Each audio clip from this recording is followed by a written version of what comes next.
Hey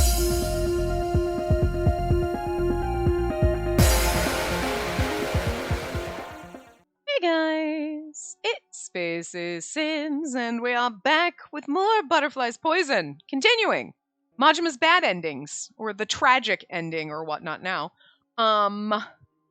So yeah, we should hopefully get the end of the tragic end in this part, I would hope. And then I'm sitting there thinking, maybe don't the bad endings usually take like 2 parts in this game? But I think it's just Kyoko's stuff kind of all threw me off of like our normal vibe and everything. So anyway, so this shouldn't be surprising to me, and yet here we are. And depending on how much we have left of this, then we might do the other one of those other ones, the secret things that unlocked, the extras. And if not, we'll just do those in the next part with the voice acting. I dropped my remote. Anyway, so here we are. In the end, Majima's premonition comes true. I'm pretty sure our brother's dead. Fujita is yet to return. Oh no, Fujita disappeared! Why? Spacey waits for him and her brother every day at the entry hall. Oh, I thought it was going to be like, your brother will show up. Dead. Oh. And yet no one's coming home. Oh, your brother and Fujita are so fucking dead. The manor's now engulfed in eerie silence, and she feels like she's losing her mind. Why, am I going to lose Fujita too? If she sets out to find Fujita and her brother, will she not be able to return too? She thinks that's likely. It kind of like this scenario, like right now, could you imagine being her, like, your parents die and then your brother all of a sudden goes out and disappears.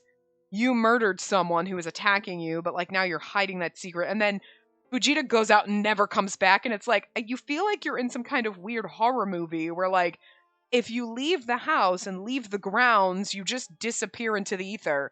You know what I mean? And it's like, I'm just gonna go and disappear and like, you know what I mean? It's gotta play some psychological tricks on your mind here. My lady, you're here again. Majima walks to approach her with exasperation etched on his face. Well, I mean, it's because you did this and you don't think I'm gonna have some psychological damage from the psychological torture you're using? Jesus. Since the day Fujita disappeared, Majima's been sleeping inside the manor upon Spacey's insistence. Oh, yeah. Closer and closer until he's sleeping on us. Both her brother and Fujita are missing. She can't bear to stay in the manor all on her own. The house's maid doesn't live in the manor. She only comes in to do house chores and leave. Which means once night falls, Spacey's otherwise alone in the manor. The solitude's frightening, unbearable, and cruel. How long are you planning to keep this up? Standing here every day isn't going to change anything. But I can't just pretend nothing is wrong. Which is why I've been offering to go out and find the... No! She grabs Majima's sleeve and clings to it with all her might, offering to go out and find them. You know where they are. Because he's like, I know exactly where the bodies are. If you disappear too, I don't know what I'll do. Okay, I get it, my lady. Majima wraps his warm arm around Spacey's shoulders. I'm not going anywhere.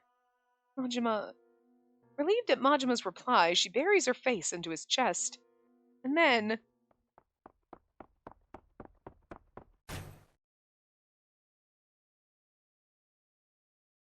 Hideo, don't show up! You're gonna get whacked too! Damn it, boy, you were almost safe! Like, Shiba was actually, surprisingly, for this, Shiba's not here all the time. He was pestering, and now all of a sudden he's just gone.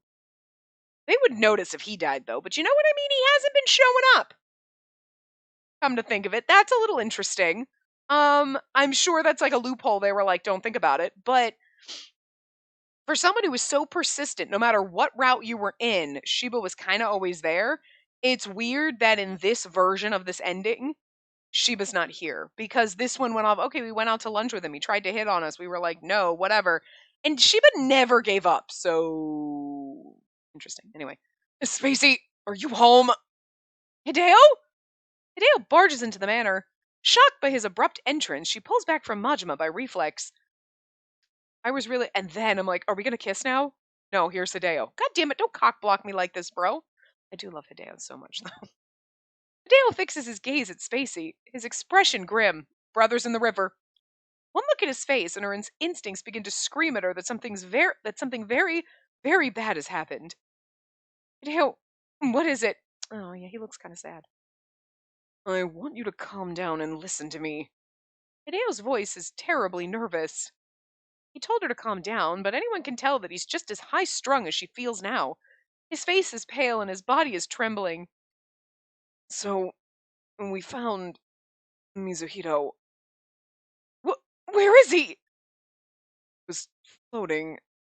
A sound like a hard metal falling to the floor erupts and echoes inside her head.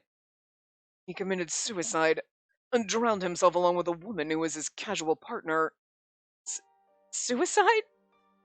Yeah, I don't know when he died.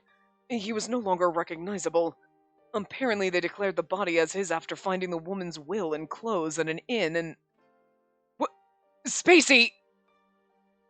Her brother is dead, drowning himself with a woman he had a casual relationship with. I mean, I feel like this would be more tragic if we hadn't experienced this in Shiva's bad ending once before. You know what I mean? Like, we've already experienced this, so the trauma was there. And we kind of knew this was going to come up. Her one and only remaining family member is dead. Darkness falls and covers her field of vision. Like the curtain falls, Spacey's consciousness sinks deeper and deeper until a muddy stream latches onto it, gulps it down.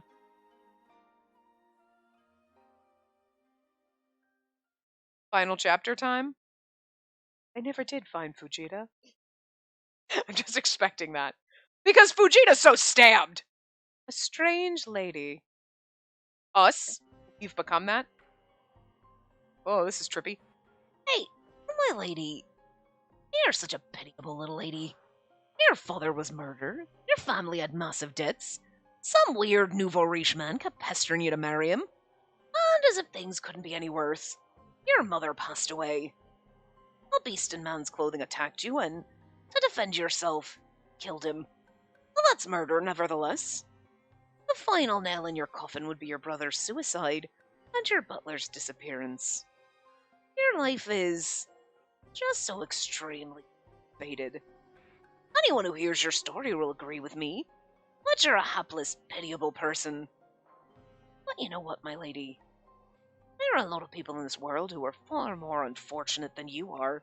It's so funny because I feel like he's doing this to torture us, and it's like, but we love you. You're in love with us, and we didn't do any of this shit to you. You're the rest of our family. Well, okay, Mizuhito really didn't do anything either, but literally did nothing. For starters, some people are never acknowledged or treated as human beings, not even from the day they were born. Well, this is the Taisho era, but social inequality is still an issue. Well, then again, I don't think you're at fault for not knowing any of these things. Because you were born blessed.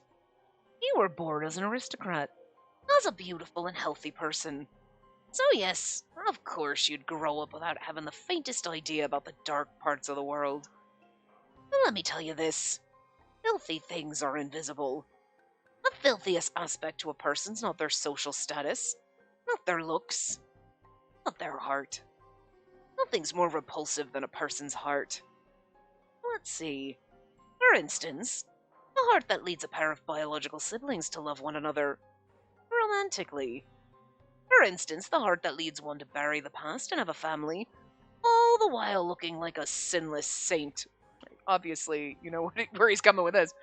For instance, a heart that leads a husband who's privy to his wife's secret to wipe everyone who knows about it off the face of the earth. Gee. Who is he doing? The child knew nothing. He was raised with love to be a healthy boy. But one day a man barged into the child's house, slaughtering, in front of the child, mind you, a maid and her husband who had raised the child as their own.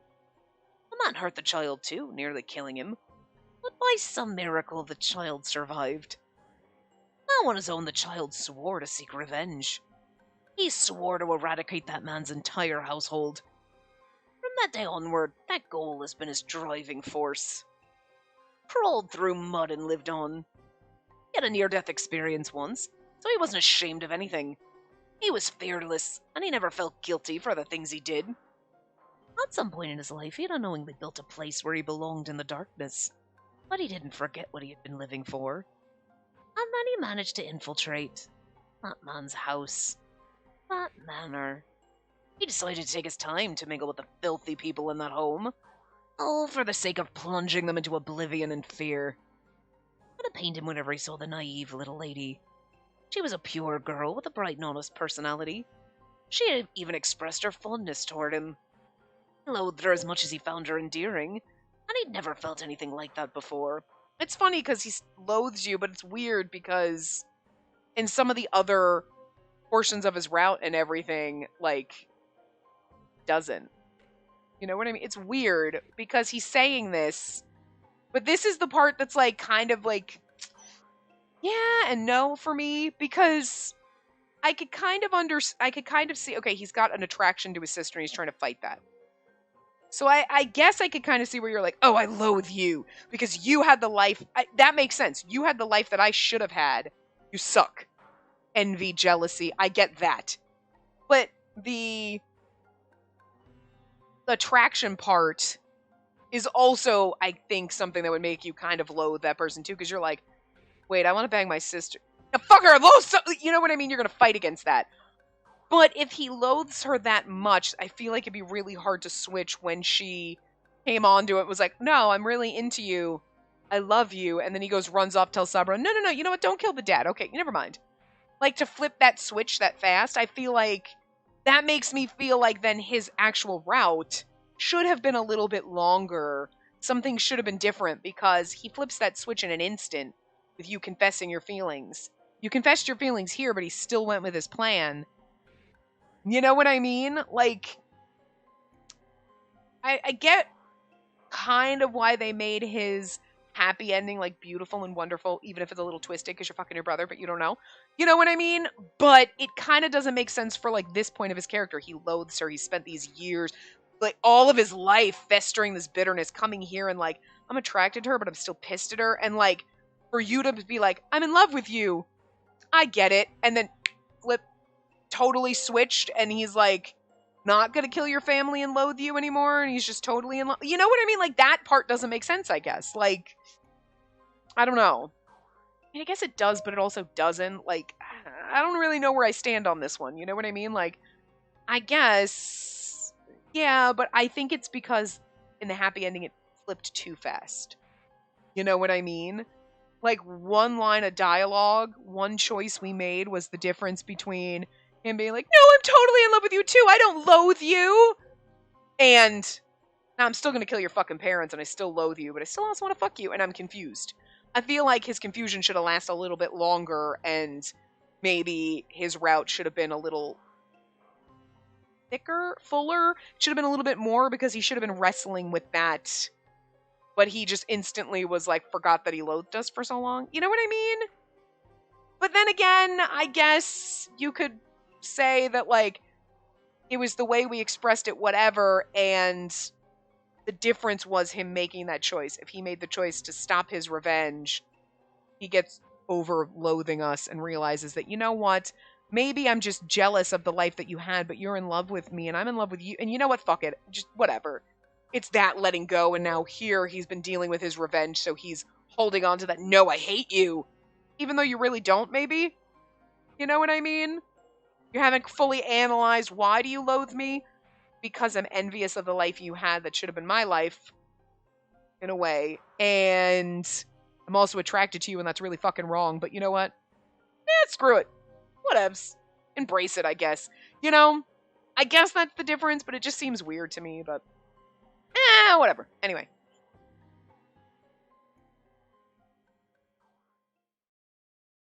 I guess my problem is like, no, I just wanted us yeah, you could ruin my life, but then still love me. Don't torture me anymore. Like, let's now be romantic.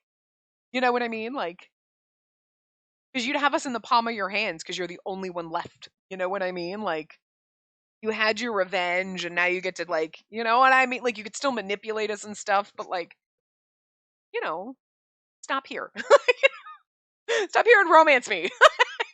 I don't want the bad ending to be that bad, but I guess it's tragic for all of us. She wakes up and her world is changed.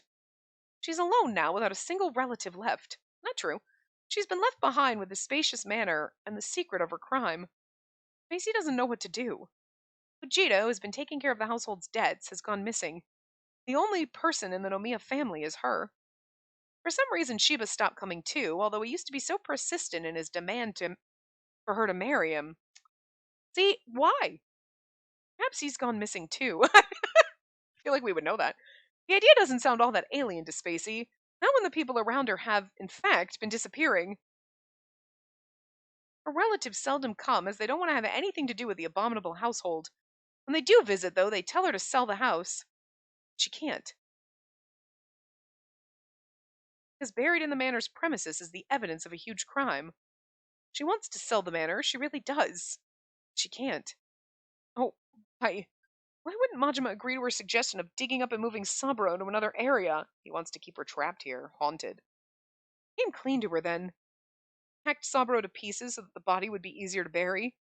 He said he'd forgotten where he buried each one of the pieces. Nah, he just wants to tether you here because this place is suffering, and you can't move on.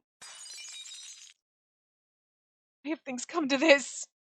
She screams, her shrill voice piercing the air. There are colored insects flying and buzzing noisily inside her head. My lady, just do what I say. You're currently incapable of thinking straight, my lady. Majima reasons calmly with her. He must be right. This might start to look up if she obeys him. Things might start to look up. Good God, I can't read. Hold on. Sorry to sneeze. Spacey muses on her options while she's quite literally crawling forward in the distorted world. Why is she so sure? Because Majima's the only one she has. Besides, she can't possibly stand on her own 2 feet. Every time she does, Saburo's bloodied hands latch onto her feet, forcing her to crawl. The son starts staring down at her, looking like her father and her mother. Her brother's laughing, his face puffy like an oversized dango dumpling. Vegeta's waving his hands at her from the bottom of a lake. Alas, is she even alive right now? Or is she dead? I had my doubts when I heard she's an aristocratic lady, but she's actually a fine one. I'm glad you agree with me. She's popular. Oh God, he's selling me! Oh, Majima, this is not how this is supposed to go! The hem of her kimono is folded up. That's the only thing she registers. The rest is a blur of 2 sensations, pain or no pain. My God, the weird voice in the background. This is her fate, destined by the gods and Buddha. Ouch! Causes for not waking up earlier, my lady. Hitting her to the bed.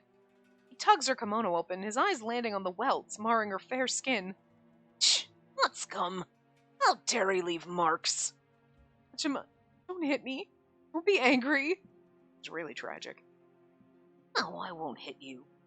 Have you promised to be a good girl, my lady? His large hand strokes her cheek. Feeling comfortable, she closes her eyes and takes in the sensation of his hot lips pressing against hers. Well. Oh dear! Game! What a saucy CG, she's tapless! You don't see nipple, but like, you see boob! Game! Excuse me! This is not the sexy scene that I wanted, okay? You imply, come on, rude! My lady. Can't breathe. My lady, how was today? Hurt. A little. A little. Majima's gaze darkens. Sensitive to the changes in his behavior, Spacey doesn't miss it, and it frightens her. Be honest with me. How was it? But... Do you think I'll get angry? Spacey reluctantly nods. They've been through the same conversation before, and he would always get angry. Perhaps it's a trait of his, and her fear is justified. I won't get angry at you. You won't? What good would my anger do anyway? You're a lost cause. A tarnished woman. No! Ow! Majima, you're not kind. Do you mean I'm not kind like the others? You mean you prefer those men to me? No, I don't. Yes, you do. Well, that's what you just said. Well, you're a woman who's willing to sleep with anyone after all. Oh, pardon me. You're not just a woman. You're an aristocratic young lady, huh? I am, You He keeps talking on and on. She doesn't understand what he's saying, but she can tell he's blaming her, and it pains her. Tears well up in her eyes and stream down her face. This really is a fucking tragic ending. This is awful. Majima watches her tears rolling down her cheeks, and his expression softens. Well, that was a joke. I'm not angry. Really? Yes. Because I like you a lot, my lady. Like you too, Majima. I see. Majima's eyes begin to water. Oh, you were being so mean and now you're gonna cry and hug me? Stop that! You can't flip this and be like, this is a horrible ending to like, this is actually kind of sweet. Stop it! You can't do that, game! You can't fuck with my emotions like this! You can't go from disgust to pity? What the shit? He reaches out to wrap Spacey in a tight embrace. She wriggles her arms out of Majima's embrace to circle them around his back. Spacey presses her lips against the hollow of Majima's clavicle. She likes kissing him there. Majima, you smell just like me. Like it. Yeah, you're right. I like your smell too, my lady. I like doing things with you most, Majima. More than with any other man. Yes, but I have to sleep with them to protect this place, so there's nothing we can do about it, right? I like the fact that this is the way she thinks because he's manipulated her into this. And that's part of the, like, I loathe you and I'm in my revenge and, like, okay, so, you know, now we've gotten here and, like, all right. What did I say, like, 5 minutes ago? Like, that is questionable to me, the loathing thing, but, like, all right. Sometimes I just gotta give it a chance to work its way out, right? But, so fair. The way we confess things to him did snap. I do feel like it did snap him out of it a little too fast. And like here he was getting his revenge. He was fueling that fire. So he's still thinking, no, I loathe you. I hate you. I want you. But I hate you. No, I hate you. You know what I mean? Because he's just, every little thing he did, killing our father, torturing him, doing all these things was just fueling that hatred fire. So you can't see that inside, like, no, actually, I'm totally in love with my sister. And like this whole, like, you have to sell yourself in order to do it, whatever. It's like, no, I hate you and I think I should torture you and whatever but he's also torturing himself in a way because he is in love with his sister. And we saw the way the good ending was like, yeah, I mean, I'm fucking my sister and I'm not going to tell her because I don't want her to run away from me type of a thing, you know, because like, what's she going to do when she finds out? She's not going to want to be with her brother. You're wrong, Majima. We're absolutely into this depraved shit. Okay, we're here for this. But valid. You know, and like here, he's trying to torture us, and he's saying these things like, oh yeah, you like them better than me? Yeah, well, because I'm Garten. Like, we don't think that. She doesn't think that about him, though. But he's manipulated her into thinking she has to do this to save the manor, even though she wouldn't want to. And he knows damn well, she doesn't have to. You know what I mean? He's got the money to, like, everything would be fine. But it's part of his, like, that fuel that he's built up so much, that raging fire of revenge and anger, and it's like, once it dies down, you're gonna realize, you know what I mean? Like, and I feel like maybe that's happening here, is like maybe that fire is dwindling, you know? Where he's like, you know what, actually, I don't have to torture you anymore, because you actually, even all the way I'm torturing you, you don't hate me. You're actually still into, wait, oh, maybe I don't have to torture you anymore, you know what I mean? It's still tragic. Right. Hey, you're right. So persevere I will. My lady, you're a good girl. Like, the fact that, you know what I mean? Like, we're still gonna whore ourselves out. Even though he knows I don't have to, but he's not ready to let it go. That's, oof. His hold around her tightens. Her back arches from the intensity of his hug, and she groans, feeling the air leaving her lungs. It's a tragic CG, but it's kind of pretty. Majima, I can't breathe. Majima. Majima's crying. Again. The side of her neck is wet, a giveaway that he's crying. Casey always finds it bizarre how Majima can cry and lash out at her in the same breath, because he's fighting himself right now. That's tragic, too. Majima's always correct, always protecting her. Sometimes he frightens and hurts her, but he always wraps her in a tight embrace, just like he's doing now. And he cries each time for reasons that escape her. She has a feeling that she's lost something important in the past, but Majima's always there to fill the void. tells her that he's all alone, but so is she. Therefore, he says it's best that they stay together. Best that they both earn money and live in the manor forever. Spacey nods, because obeying Majima is the only thing she can do. My lady. Sure, go ahead. Majima avoids Spacey's gaze, casting his eyes down as if he's doing something bad, before hugging her close. If hugging her pains him so badly, he shouldn't do it. At least, that's what Spacey thinks each time. My lady, why are you so detestable? I never thought my heart would give in before I could sully and destroy you. At this rate, you'll forever be pure. Yes, Majima sometimes tell her things she absolutely has no idea about. His words are too difficult for Spacey to comprehend. And yet, since Majima sounds like he needs someone to talk to, she opts to stay and listen. The look on your face right now. Are you trying to show me how much I've sinned? To make me realize how rotten I am? He asks, tears spilling out of his eyes, and lifts his hand to stroke Spacey's head. He cries even harder, but really, there's no escaping this cycle. Majima hugs Spacey close while shifting between crying and getting mad at her. He hugs her so tightly, crushing her bones, preventing her from breathing properly. This is fine. This is comfortable. My lady, I love you. She gets to hear those words, because she gets to experience that moment. She is alive, and it's taking every ounce of her willpower to stop herself from biting her tongue off this very instant.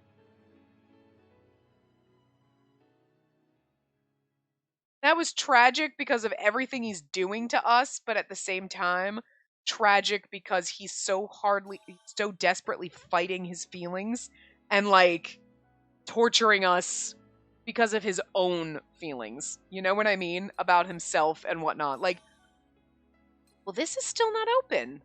Interesting. Well, we're going to read the real final chapter, a Taisho Roman Butler Cafe. And see if that other one unlocks after we read the real final, because we've done everything else, so I don't know what's going on. At least we'll start it. We'll see, you know. So the real final chapter.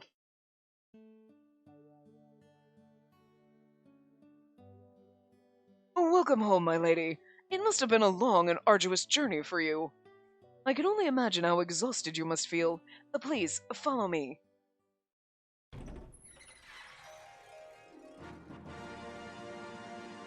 I'm sorry.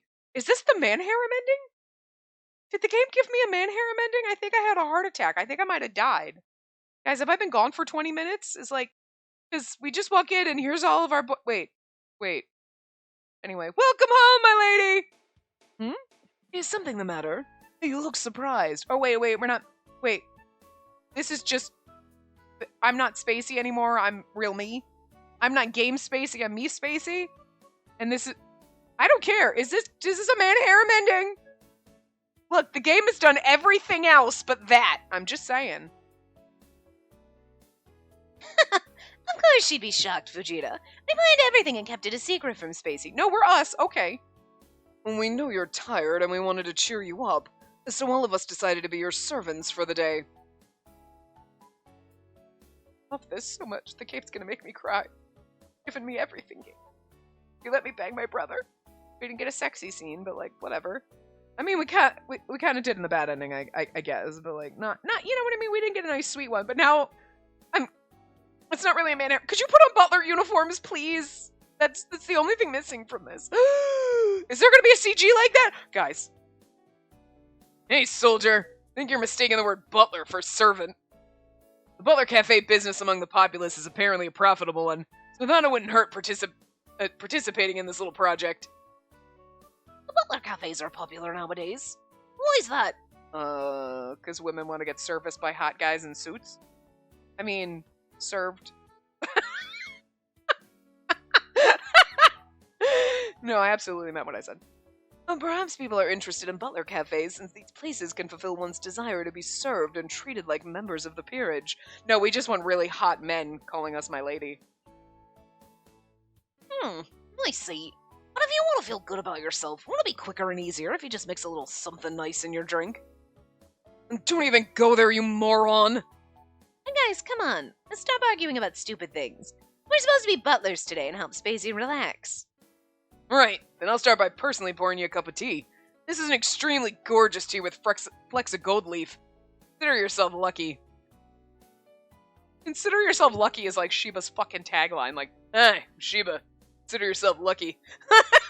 That's literally how he feels about you being in his presence, is that you should consider yourself lucky being in said presence.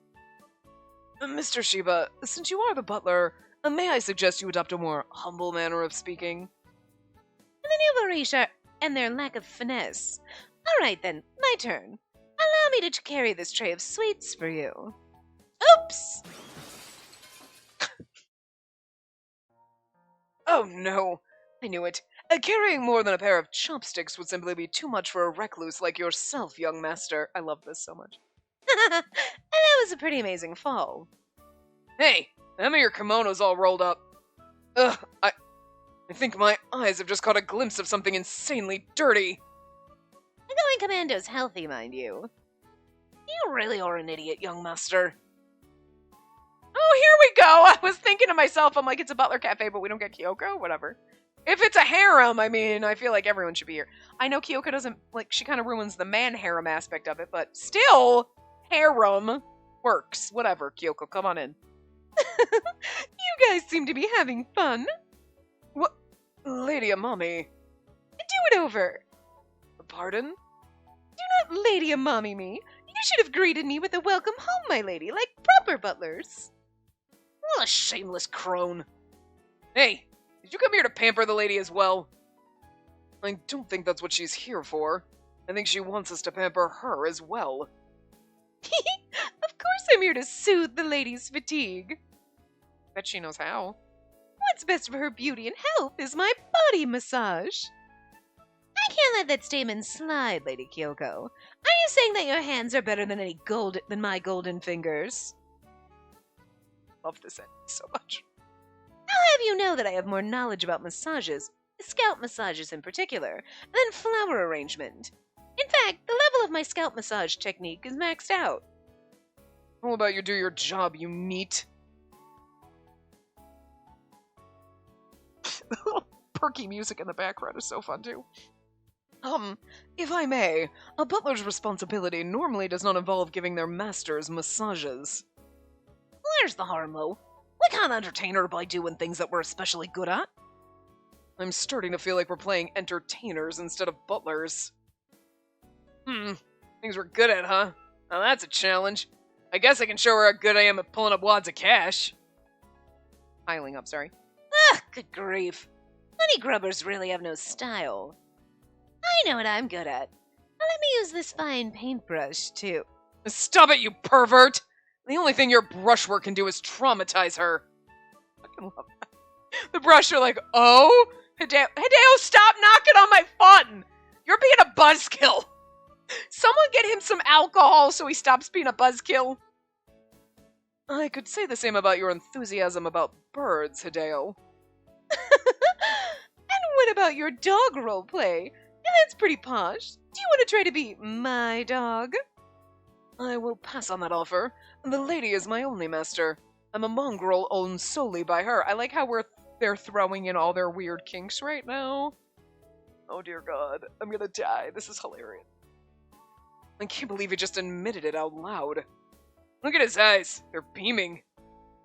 My sister sure has horrible taste in dogs. Right. Your brains are all so dysfunctional, you don't even need to imbibe. Well, I guess I have to burn down this entire manor after all. Oh, come on. Be slow to anger, will you? Maybe your short fuse is evidence that you lack training in the anger management department. Shall I make you my dog? Hell no! I'm gonna kill everyone and go straight to the last chapter. Gosh, please don't. We really don't need any more tragic endings. How many times do you think I've died?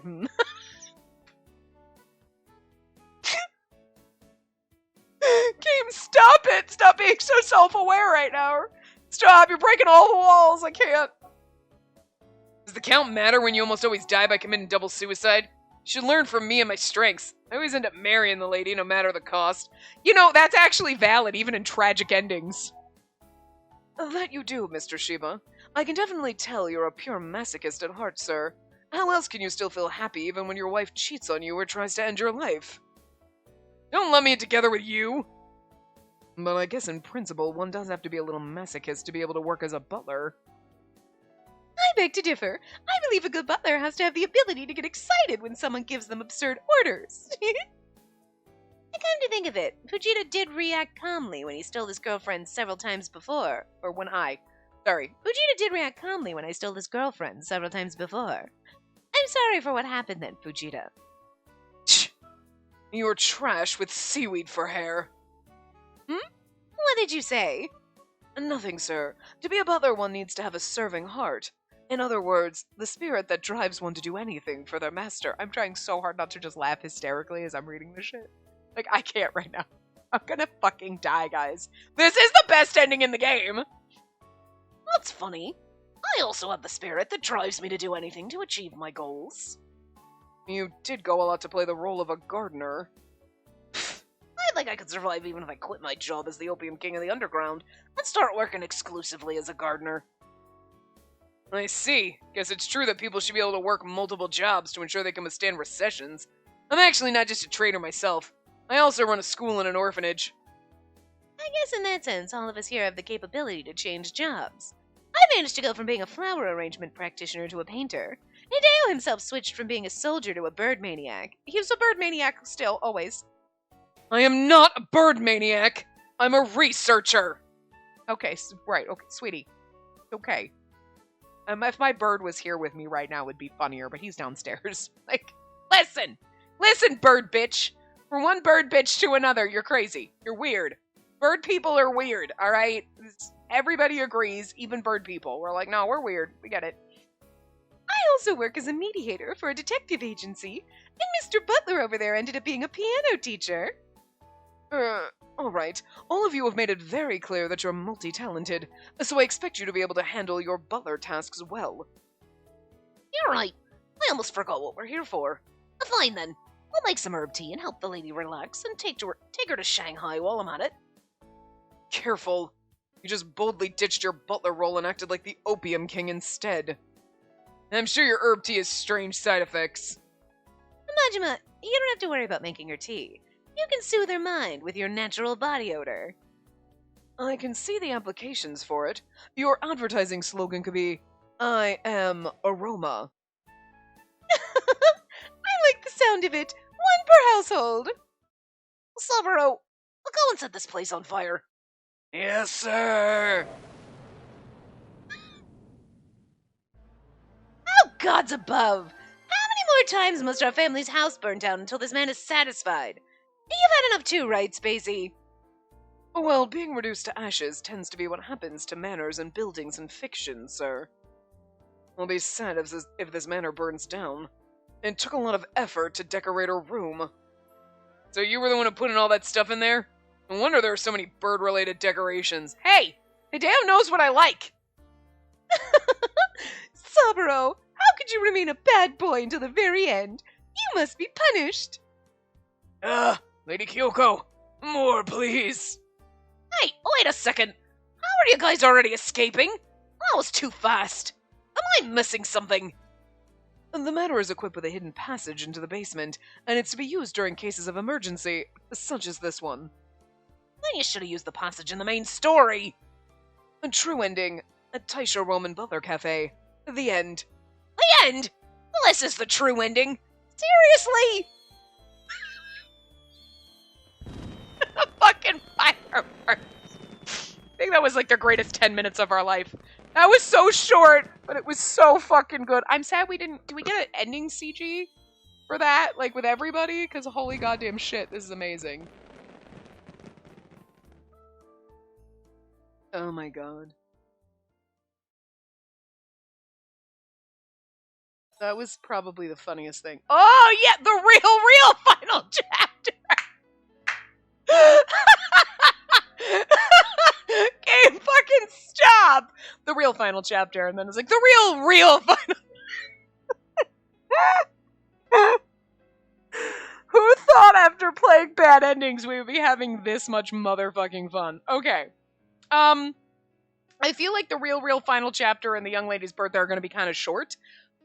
So we'll do those in the next part. We'll keep this one here. While we're here, let's go to our, and then we'll do our voice acting and stuff like that. So, actually, I mean, if you, I'll decide we could do the real final chapter with the voice acting on. You would just have to read along. But I don't think, based on this one, it's going to take a super long time. You know what I mean? Okay, these were our 4. Okay, we did get them all. That one is so goddamn annoying. No, that one we already had. I think it was just these 3. These were the new ones that we came up from the bad endings, right? Yeah. So we'll see. We'll see what I decide to do, but I think that might be a good way to do it. Because we're not going to go to the sexy scene. They cut out most of that, you know what I mean? But, yeah. So, like this one. Hi, this is the most inappropriate CG we've had. Topless. You know. She got the typical treatment that Otome men get where they're nippleless. Her hair's over it, sure, but I mean, for a bad ending CG, that's still lovely. You know what I mean? Still pretty. But this is probably like, goddamn. I know she looks all sad and shit, but look how hot he looks in the CG. Like, you know, this ending would have been fucking perfect. This bad ending would have been the best bad ending ever if it had been like, you know what? Yeah, I'm going to take you. You're my little sister. And instead of bringing home a different woman every night, he fucks you. You know what I mean? Where you're like, I know he's my brother, but I don't get... And, like, you got that. I know it technically then wouldn't really be a bad ending, would it? But you know how sometimes bad endings, you're like, it's... I mean, you still get all... They're so good, you're like, I like this better than the best ending. You know what I mean? This could have been that kind of ending if that had happened instead of, like, we're pining over him and everything. Because, theoretically, even if... Let's say instead of the whole, he's taking a different woman to his bed every night, he was actually sleeping with his sister like he wants to. And we were like, yay! It's still a bad ending because, yeah, we might be banging our brother, but now he's like the opium king and we're the ice empress and we're doing all this crazy, shady shit, you know? I'm just going to pretend this bad ending was like, eventually, he just broke down and couldn't handle the fact and just started banging you. You know what I mean? The second you meet someone that's interested in you and you're like, all right, fine. And then all of a sudden the jealousy and then there you go. Happy ending. We're evil and doing each other. Great! I got problems. I feel like Otome games just do this. You can't be perfectly well balanced. You know what I mean? Because you really can't enjoy these games if you can't enjoy the debauchery a little. You know? Like... I feel like my enjoyment of these has skyrocketed since I got over the, oh my god, we're gonna do our cousin? Ew. Alright, fine, whatever. I mean, the route's good, but gross, he's my cousin, I'm just gonna pretend. And now it's like, do my brother. Yes! You know? I feel like my enjoyment has just changed over time, and I'm still not a huge fan of, like, certain things. Certain tropes aren't my favorite. Like, it's not my favorite. But it's a personal preference, and yes, there are still some things where, like, I mean, again, I don't have a brother. But I'm pretty sure even if I did, I wouldn't be looking at my brother the way I'm looking at my Otome game brother. You know what I mean? Because you can separate fantasy and reality. You know, there's a clear divide here. All right? You know? I still can't fully divide when there's like the little lolly boys when they're like, look 12. I don't care if they're like 20. They look 12 and that bothers me fundamentally. There's still characters that come along and you're like, you know, you're the cutesy little baby-faced one, but, like, actually, you're one of the best characters. So, okay. But there's still a disconnect in I can't make the full disconnection, because I'm old as fuck, okay? And it's like, I could have given birth to you! You look 12! Gross! You know? And I just can't fully, like... But I don't, like, judge other people for liking the lolly boys. You know what I mean? Because, again, it's fiction. It's different. And to be fair... I'm a grown-ass woman playing a high school girl, dating the high school boys, and again, that I'm not like, I don't think actual high schools, you look like toddlers if you're in high school, seriously, you look like a toddler. Fuck, people in their mid-20s kind of look like infants to me, like, look, you're so cute, someday you're gonna be a grown adult. You're adults, but you look like babies to me, it's just the way it works, you know what I mean? Especially men, let's be real. And when they're 25, you're like, look at you, you're adorable. And then all of a sudden you get over 30 and it's like, well, now you're hot. See, there's like a difference. It's like Men get better as they get older, and everybody just tells us women that we suck as we get older, and that's unfortunate. But, you know, like, so I don't know. I still have a weird thing that I gotta get past, like, would they look too young? But, like, in reality, I wouldn't date someone, like, in their 20s. Because, like, that's too, you know what I mean? You know what I mean? Like, I don't know. It's weird. It's just if they look, anime guys, like, if you told me Majima was, like, 15, it's like, yeah, okay, but look, he looks 30. They draw them the same until you hit, like, 40, and then they start making you look like you're dead. But, like, the teenage characters, when you look at Otome games, and the 20-year-olds look exactly the same. But then you always have that 25-year-old who has a baby face, and it's like, but you look 12. That's the thing. Like, I can separate their actual ages, because I wouldn't be dating someone who's 25. I wouldn't, you know what I mean? In real life. But in a Otome game, who cares? Because I'm playing a 20-year-old character. You know? But, like, it's when they look 12, then it's weird. To me, personally. But, you know. I don't know, anyway. But I've gotten over the sibling thing or the cousins, like, screw it, here we are. Like, you know what game I'm talking about, let's date our dad now. Okay, maybe I'm not ready to go that far, but hey, it was her dad, not mine. Just saying. You can't put that hot-ass motherfucker in there and me be like, I know exactly this is my dad, but it's her dad, not mine. And I'm gonna make myself a character and throw it into this game. But anyway. So yeah, we'll finish those. We'll get the real ending and the birthday. Maybe we'll do the birthday one first and save the real ending, you know, for after. And then, I don't know, we'll see. Do we just go through the different scenes? I think maybe what I will do is turn on the voice acting for the real ending, so you'll just have to read along. Oh, we'll have to pay attention to that one. I know, you're used to me doing the voices, but we'll hear the real voice acting for it. Then. That might just be a great way to get it both done. But anyway, we'll do that, and that will be our last part of this game. It's been a grand fucking time. God damn. And honestly, these little extras they're just making it even better. Like, my god. I love it. I love this game. Like, this game took itself so seriously, but also not seriously at that in that Butler Cafe thing, and you gotta love it. Gotta love it. God damn, it's been fun. Anyway, I will see you guys one last time in this one. Remember to give the video a big thumbs up and subscribe to see more.